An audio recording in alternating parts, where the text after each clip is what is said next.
मंत्रिमंडल विस्तार को लेकर मुख्यमंत्री सुखविंदर सिंह सुक्खू ने बड़ा बयान दिया है। गृह विधानसभा क्षेत्र नादौन के दौरे के दूसरे दिन मंगलवार को शेरा विश्राम गृह में मुख्यमंत्री सुखविंदर सिंह सुक्खू ने जन समस्याएं सुनी। इस दौरान सैकड़ों की तादाद में स्थानीय लोग मौजूद रहे। इस मौके पर मीडिया कर्मी से रूबरू होते हुए नगर निगम चुनावों तथा मंत्रिमंडल विस्तार को लेकर उन्होंने बड़ा बयान दिया है।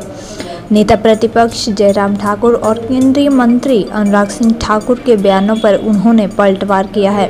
मुख्यमंत्री सुखविंदर सिंह सुक्खू ने मंत्रिमंडल के विस्तार के सवाल पर कहा कि जब मंत्रिमंडल विस्तार होगा तो सबको प्रतिनिधित्व मिलेगा। हमीरपुर जिला को प्रतिनिधित्व देने के सवाल पर उन्होंने कहा कि प्रतिनिधित्व सभी को मिलेगा। नगर निगम शिमला के चुनावों को लेकर मुख्यमंत्री सुखविंदर सिंह सुक्खू ने कांग्रेस प्रदेश अध्यक्ष प्रतिभा सिंह चुनावों को लेकर कार्य कर रही है और वह इस सिलसिले में सुबह शाम अपडेट ले रहे हैं। नेता प्रतिपक्ष जयराम ठाकुर के प्रदेश सरकार पर फिजूल खर्ची करने के आरोपों पर मुख्यमंत्री सुखविंदर सिंह सुक्खू ने पलटवार करते हुए कहा कि भाजपा नेता बजट को लेकर बौखला गए हैं। 75 साल के इतिहास में ऐसा पहली दफा हुआ है कि योजनाओं को बजट प्रावधान के साथ लागू करने के दिशा में कार्य किया गया है। पूर्व सरकार ने 4 साल तक शराब ठेके नीलाम नहीं हुए, लेकिन कांग्रेस ने सत्ता में आते ही इस कार्य को किया है। प्रदेश की कांग्रेस सरकार संसाधनों को बढ़ाकर प्रदेश की आय को बढ़ाने का कार्य कर रही है। आधारहीन बयान देकर नेता प्रतिपक्ष जयराम ठाकुर भ्रामक प्रचार करना चाह रहे हैं। आखिर अपने कार्यकाल में उन्होंने कभी प्रदेश के संसाधन बढ़ाने का कार्य किया? 10 साल में हिमाचल प्रदेश का सबसे अमीर राज्य होगा। केंद्रीय मंत्री अनुराग सिंह ठाकुर के कांग्रेस नेताओं के सत्ता में आते ही मौज मस्ती करने के बयान पर पलटवार करते हुए मुख्यमंत्री सुखविंदर सिंह सुक्खू ने कहा कि प्रदेश को कर्ज से उभारने के लिए कांग्रेस सरकार कार्य कर रही है।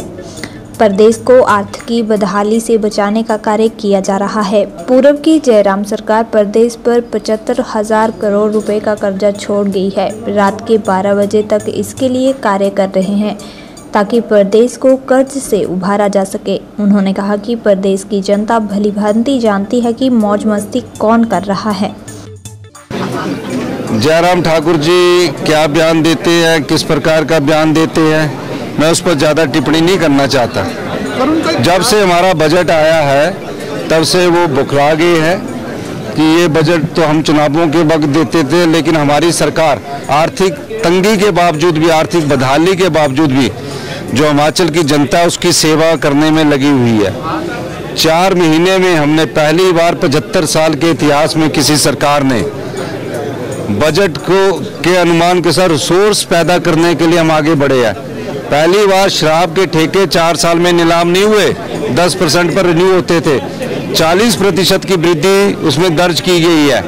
वाटर सेस लगाकर हिमाचल की जनता पर कोई सेस नहीं लगा है। हिमाचल की जनता के अलावा जो हमारे प्राकृतिक संसाधन है, जो बहता पानी है, बहता सोना, उस पर हमने टैक्स बढ़ाकर अपनी आय बढ़ा रहे हैं और जो भी हमारी आय के साधन है उससे आर्थिक बदहाली से बाहर निकलने की कोशिश कर रहे हैं।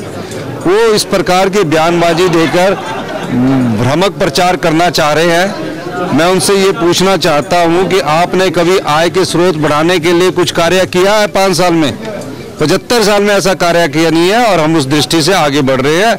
और मैं आपको ये भी विश्वास दिलाता हूं कि आने वाले समय में 4 साल में हिमाचल की जो अर्थव्यवस्था है वो पटड़ी पर आएगी और 10 साल में हिंदुस्तान का सबसे अमीर राज्य हिमाचल प्रदेश होगा। नगर निगम चुनावों के लिए हमारी वहाँ कार्यकारिणी काम कर रही है। हमारे प्रदेशाध्यक्ष श्रीमती प्रतिभा सिंह जी है, वो काम कर रहे हैं और अभी नगर निगम चुनावों से संबंधित मैं सुबह शाम अपडेट भी ले रहा हूँ। हम तो पिछले 100 दिन से इस सरकार को आर्थिक बदहाली से आगे बचाने की कोशिश कर रहे हैं। जो 75,000 करोड़ का कर्जा जयराम सरकार छोड़ गई है उसको सही दिशा से, अर्थव्यवस्था को मजबूत कैसे किया जाए उस दिशा से आगे बढ़ रहे हैं।